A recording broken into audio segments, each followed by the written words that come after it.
चीजों की कहानी।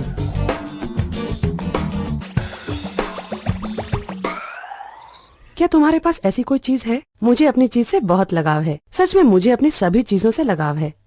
क्या तुमने कभी सोचा है कि ये सब चीजें कहाँ से आती हैं और जब हम इन्हें फेंकते हैं तो कहाँ चली जाती हैं? मुझे इस पर हमेशा अचंभा हुआ।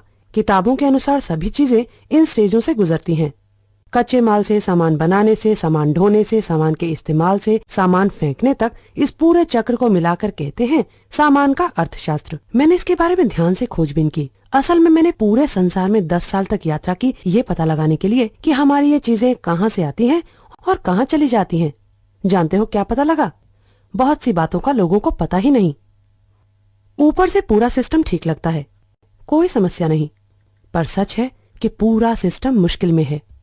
इसका कारण है ये सिस्टम सीधी रेखा में काम करता है। हमारी धरती पर जहाँ संसाधन गिने चुने हैं, वहाँ पर यह सीधा चलने वाला सिस्टम लंबे समय तक काम नहीं करेगा।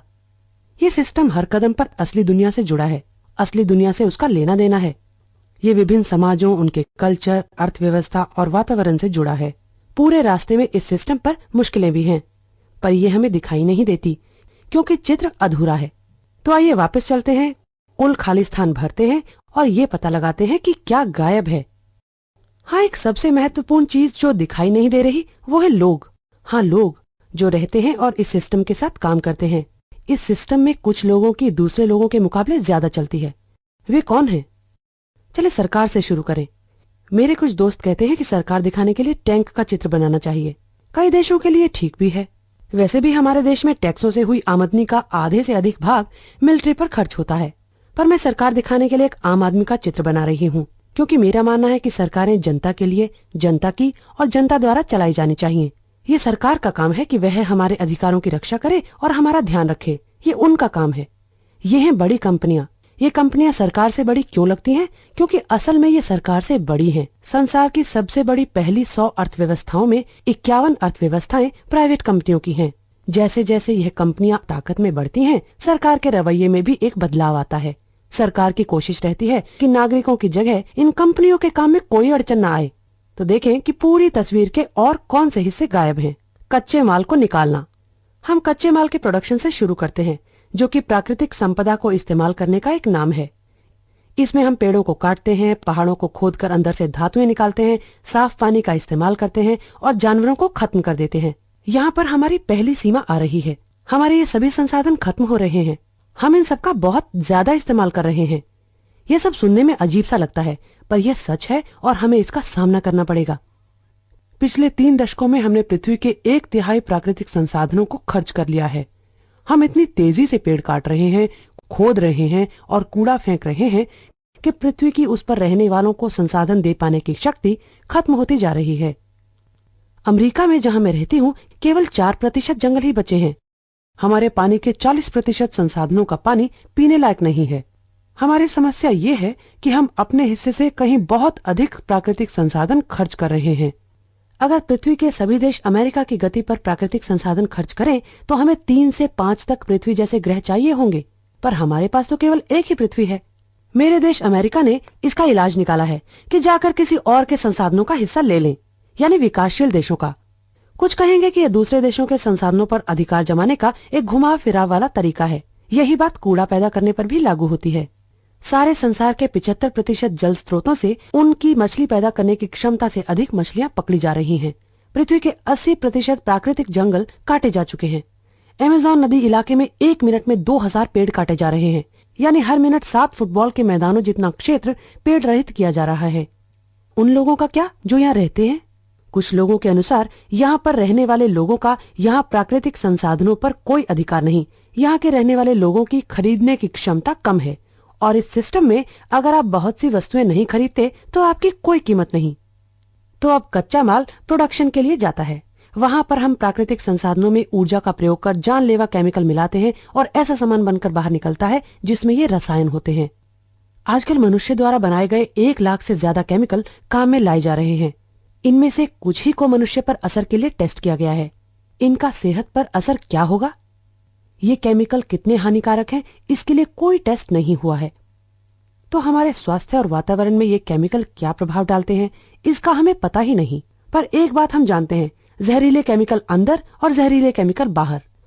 जब तक हम खतरनाक रसायन सामान बनाने के लिए इस्तेमाल करते रहेंगे, तब तक हमारे घरों, काम करने की जगहों, स्कूलों, यहाँ तक कि हमारे शरीर में भी ये खतरनाक केमिकल पहुंचेंगे। जैसे ब्रोमीन से आग बुझाने के रसायन।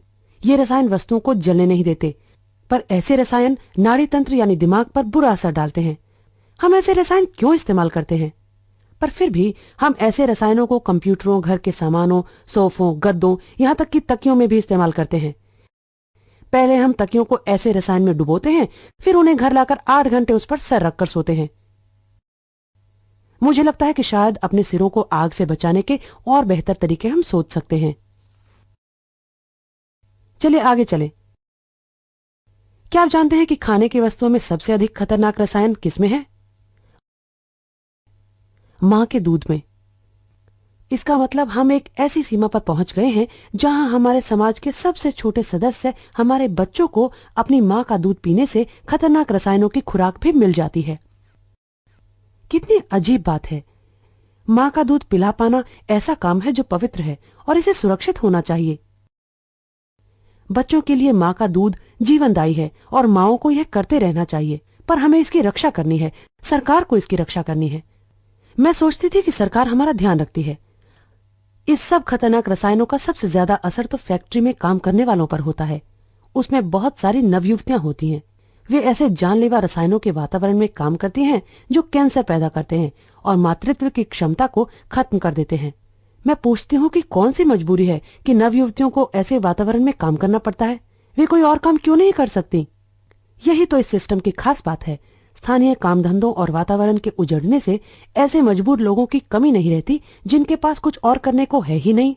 संसार भर में एक दिन में 2 लाख लोग ऐसे वातावरण और स्थानों को जहां वे पीढ़ियों से रह रहे थे छोड़कर शहरों में जाते हैं, झोपड़पट्टियों में रहते हैं और मजबूरी में कोई भी काम ढूंढते हैं, चाहे वो जानलेवा रसायनों के वातावरण में काम करना ही क्यों न हो।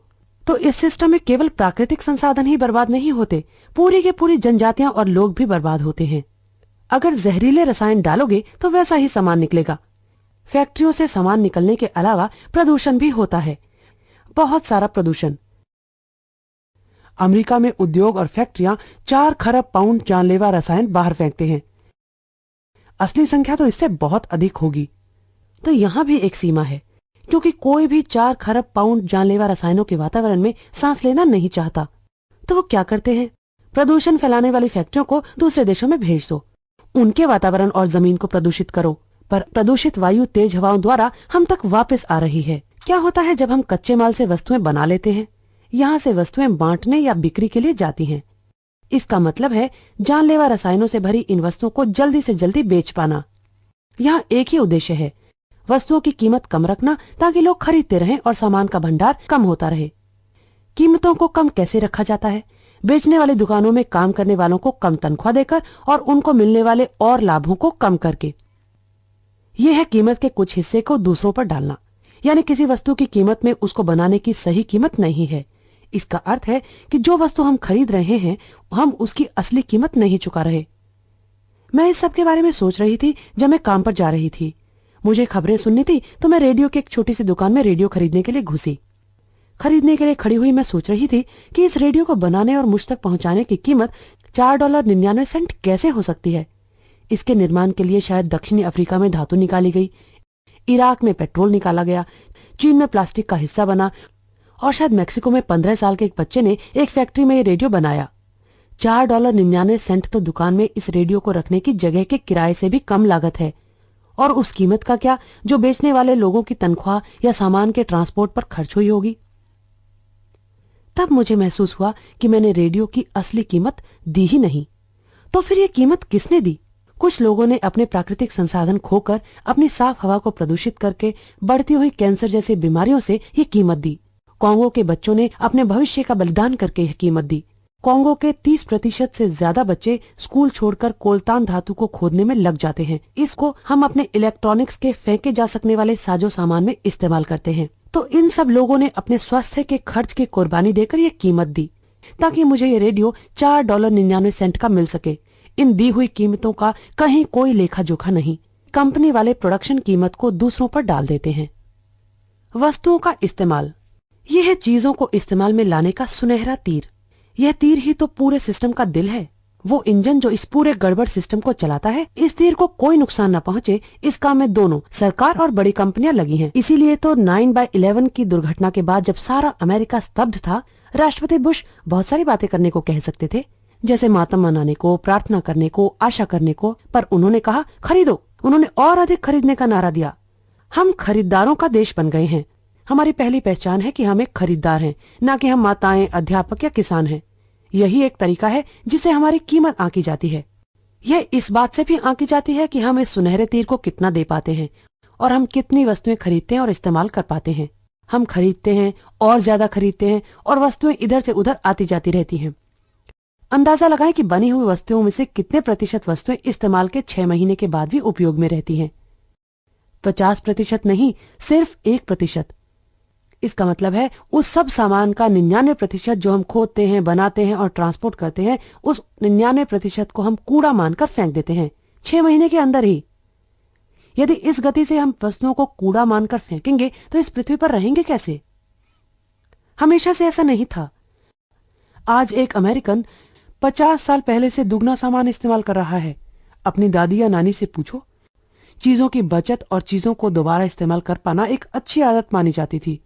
फिर ये कैसे हुआ? सचमुच ये सब हुआ नहीं, बल्कि सोच समझ कर किया गया। द्वितीय विश्व युद्ध के बाद ये सब लोग हिसाब किताब लगा रहे थे कि अमेरिकी अर्थव्यवस्था को कैसे तेजी से बढ़ाया जाए। खुदरा व्यापार के विशेषज्ञ विक्टर लीबो ने एक हल सुझाया जो सबने मान लिया। उन्होंने कहा, हमें इतनी सारी वस्तुएं बनाने वाली अर्थव्यवस्था की जरूरत है कि हम वस्तुओं का अधिक उपयोग करना एक जीने का अंदाज बना लें। हम वस्तुओं को खरीदने और उनके इस्तेमाल को एक उत्सव मान लें। हम अपनी आत्मिक अहम की संतुष्टि उपभोग करने में मान लें। हमारी जरूरत है कि लोग चीजें जम कर खरीदें, पुरानी चीजें बदलें और तेजी से उन्हें फेंकें। और राष्ट्रपति आइनतहावर के अर्थ सलाहकारों की काउंसिल के अध्यक्ष ने कहा, अमेरिकन अर्थव्यवस्था का असली उद्देश्य उपभोक्ताओं के लिए और अधिक सामान बनाना है। और अधिक सामान उपभोक्ताओं के लिए? हमारी अर्थव्यवस्था का उद्देश्य यह नहीं है कि स्वास्थ्य की अच्छी देखभाल या शिक्षा या सुरक्षित यातायात या न्याय। कैसे हम सब उत्साहित होकर इस कार्यक्रम में शामिल हो गए। उनकी सबसे प्रभावी रणनीतियों में से 2 हैं, चीजों का बेकार हो जाना और चीजों का बेकार हो जाना लगना। चीजों को नियोजित ढंग से बेकार हो जाने का मतलब है कूड़ेदान के लिए डिजाइन करना। वे लोग सामान ऐसा डिजाइन करते और बनाते हैं कि वह सामान जल्दी से जल्दी बेकार हो जाए और हम उसे फेंक कर नया खरीदें। प्लास्टिक के थैलों, कॉफी के कपों से इस बात का साफ पता लगता है। पर अब तो बड़ा बड़ा सामान भी, जैसे सफाई का सामान, डीवीडी इत्यादि, हर वस्तु, कंप्यूटर भी। आपने महसूस किया होगा कि जब आप आज कंप्यूटर खरीदते हो तो 2 साल में ही वह पुराना हो जाता है, क्योंकि तकनीक बहुत तेजी से बदल रही है। मैं इसके बारे में जानने को बहुत उत्सुक थी, तो एक बड़ा डेस्कटॉप कंप्यूटर खोलकर देखा कि अंदर क्या है। मैंने पाया कि जो हिस्सा बदल रहा है वो चिप एक कोने में लगा एक टुकड़ा है, पर हर नए मॉडल में इसकी आकृति बदल जाती है, इसलिए आपको पूरे कंप्यूटर को फेंकना पड़ता है और नया खरीदना पड़ता है। मैंने 1950 में छपे उद्योग डिजाइन पत्रिका में छपे वाक्यों को पढ़ा, जबकि वस्तुओं को नियोजित रूप में बेकार घोषित करने की परंपरा शुरू हुई।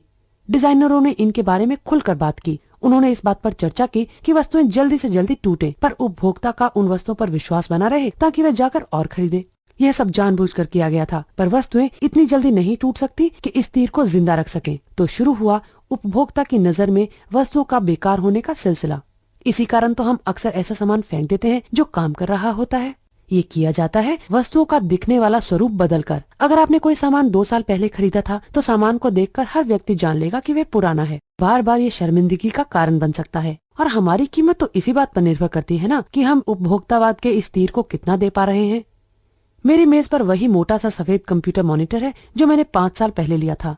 मेरे साथ काम करने वाले ने अभी एक नया कंप्यूटर लिया है। उसके पास एक चमकता हुआ फ्लैट स्क्रीन वाला मॉनिटर है।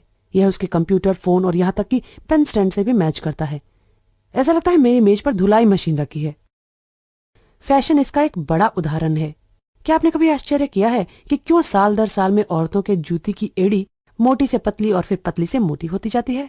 यह इसलिए नहीं होता कि कैसी जूती की एड़ी औरतों की सेहत के लिए ठीक है, बल्कि इसलिए होता है कि पतली एड़ी वाले फैशन के साल में मोटी एड़ी पहनने से सबको पता लग जाता है कि आपने उपभोक्तावाद के तीर को कुछ नहीं दिया, इसलिए आपकी कीमत ऊंची हील पहनने वालों से कम है। उद्देश्य है जूते खरीदते रहो। विज्ञापन और मीडिया का इस सब में बहुत बड़ा हाथ है। अमेरिका में हम सब में से हर एक पर एक दिन में 3000 से अधिक विज्ञापन बरसाए जाते हैं। हम एक साल में जितने विज्ञापन देखते हैं उतने तो 50 साल पहले लोगों ने अपने पूरे जीवन में भी नहीं देखे होंगे। विज्ञापन क्या करता है? सिर्फ यह एहसास पैदा करता है कि जो हमारे पास है वो आज के हिसाब से नहीं है। तो दिन में 3000 बार हमें बताया जाता है कि हमारे बाल ठीक नहीं, हमारी खाल ठीक नहीं, हमारी कार ठीक नहीं, हम ठीक नहीं।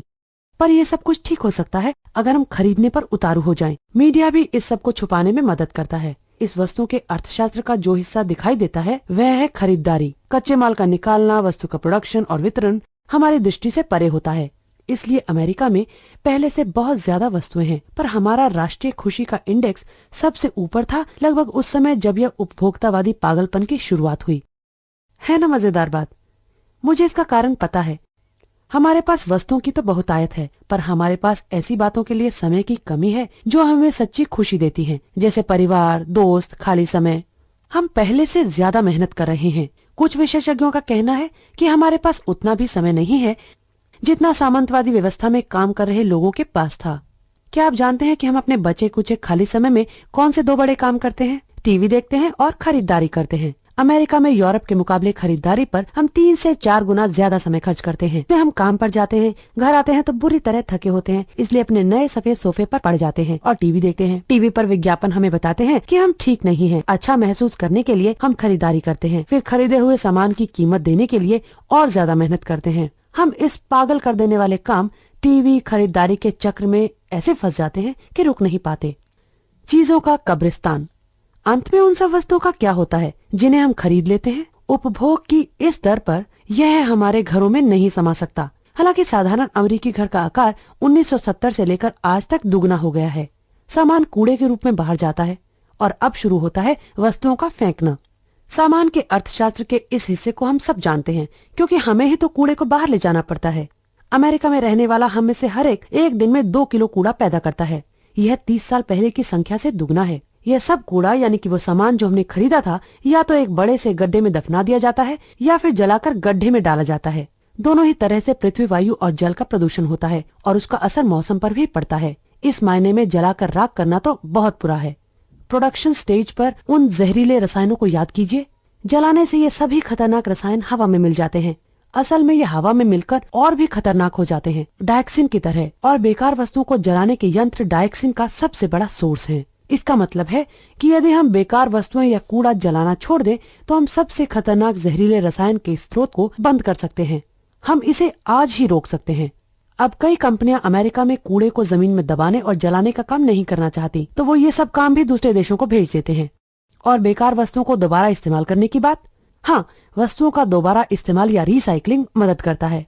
एक तो ये कूड़ा कम करता है और दूसरी ओर कच्चे माल को निकालने और प्रोडक्शन पर दबाव कम होगा। हाँ, हमें वस्तुओं की रिसाइकलिंग करनी चाहिए। रिसाइकलिंग कभी भी काफी नहीं होगी। इसके 2 कारण हैं। पहला, हमारे घरों से निकलने वाला कूड़ा पूरी समस्या का बहुत छोटा सा भाग है। घर के कूड़े का हर एक थैला जो हम बाहर रखते हैं, 70 और थैले ऐसे तैयार हो रहे होते हैं वस्तुओं के रूप में, ताकि हम उनको फिर कूड़े में बदल सकें। तो यदि हम घर से निकलने वाले कूड़े का 100% भी रिसाइकलिंग करें तो भी समस्या पकड़ में नहीं आती। कूड़े के बहुत सारे हिस्से की रिसाइकलिंग नहीं हो सकती क्योंकि या तो उस भाग में टॉक्सिक रसायन है या उस कूड़े की रिसाइकलिंग की ही नहीं जा सकती। जैसे उन जूस के टेट्रापैक डिब्बों का क्या, जिसमें धातु, कागज और प्लास्टिक आपस में चिपकाए हुए होते हैं। आप इनको रिसाइकलिंग के लिए अलग कर ही नहीं सकते। तो आप स्वयं महसूस कर सकते हैं कि ये पूरा सिस्टम मुसीबत में है। इसमें चलते हुए हम बहुत सारी सीमाओं से टकरा रहे हैं। बदलते मौसम से लेकर घटती खुशी तक ये सब काम नहीं कर रहा। इस सब तरफ फैली समस्या की एक अच्छी बात है, कई ऐसी जगह हैं जहां पर इसको फैलने से रोका जा सकता है। जंगलों को बचाने के लिए बहुत से लोग काम कर रहे हैं और कई और साफ सुथरे तरीकों से वस्तुओं की प्रोडक्शन पर। कई लोग काम कर रहे हैं मजदूरों के अधिकारों के लिए, न्याय संगत व्यापार और वस्तुओं के कम से कम उपभोग के लिए। कुछ कूड़े को जमीन में दबाने और जलाने को रोकने में लगे हैं। कुछ लोग ऐसी सरकार बनाने की कोशिश कर रहे हैं जो वास्तव में सरकार लोगों की हो और लोगों के लिए हो। ये सब काम बहुत जरूरी है, पर ये बातें और तेजी से होंगी यदि हम पूरे चित्र और इसके विभिन्न भागों को समझ सके। यदि इस सिस्टम में काम करने वाले सभी लोग एकता बना लें तो हम सीधे इस सिस्टम को बदलकर कोई और नया सिस्टम बना सकते हैं, ऐसा जो हमारी प्राकृतिक संपदा और लोगों को बेकार नहीं करता। एक और रास्ता, हमें चीजें खरीदो और फेंको। इस सोच में बदलाव लाना है। एक नई सोच आ रही है जो बराबरी और प्राकृतिक स्रोतों को बनाए रखने पर जोर दे रही है। ऐसे रसायन जो नुकसान न पहुंचाएं, बिल्कुल कूड़ा नहीं। प्रोडक्शन जो एक चक्र हो, ऊर्जा के नए स्रोत, ये सब होने लगा है। कुछ लोग कहते हैं ये असली नहीं है, पर मेरा कहना है कि वे लोग जो पुराने तरीके से ही चलना चाहते हैं, सच्चाई को नहीं देख पा रहे। याद रखिए, ये पुराने तरीके अपने आप नहीं बने, लोगों ने इन्हें बनाया है। हम भी लोग हैं, तो आओ कुछ मिलकर नया बनाएं।